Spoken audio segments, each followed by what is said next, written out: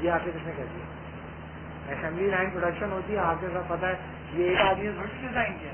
پوچھیں آپ کون ہے اس کا ڈیزائن؟ کوئی بھی نہیں ہے، بہت سارے لوگوں نے مل کے اس کو ڈیزائن کیا، بے شمار تھیوری بے شمار ٹیکنالوجی مل کر یہ کنسٹرکٹ ہوا ہے، ایک آدمی پورا یہ نہیں بنا پاتا.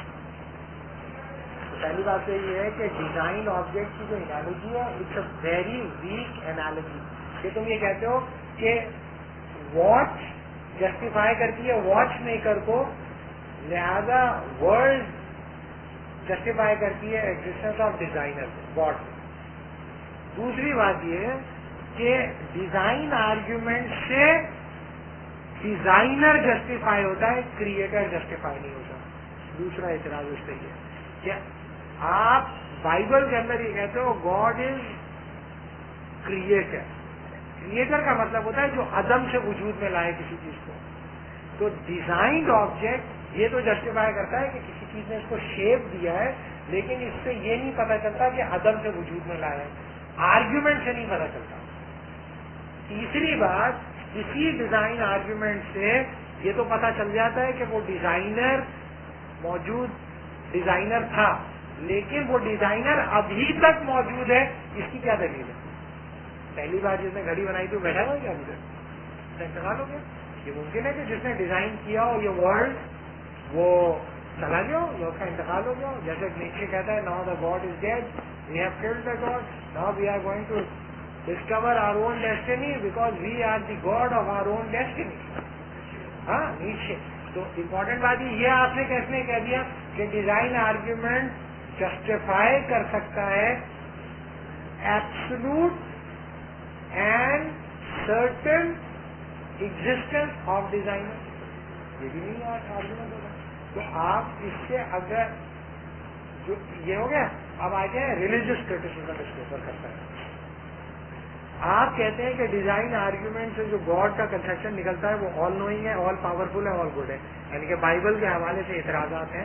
لیکن بائبل کے یہ اعتراضات جو ہیں مجھے ذرا پانی، اگر بائبل کے یہ اعتراضات جو ہیں قرآن یعنی کہ اللہ کی جو خصوصیات بیان کی ہیں اسلامک تھاٹ کے اندر، اس کے اندر یہ تین خصوصیات کو مسلمان بھی مانتے ہیں کہ خدا آل پاورفل ہے، آل گڈ ہے اور آل نالجبل ہے. یہ تین خصوصیات تو مسلمان بھی مانتے ہیں اور جیوز بھی مانتے ہیں.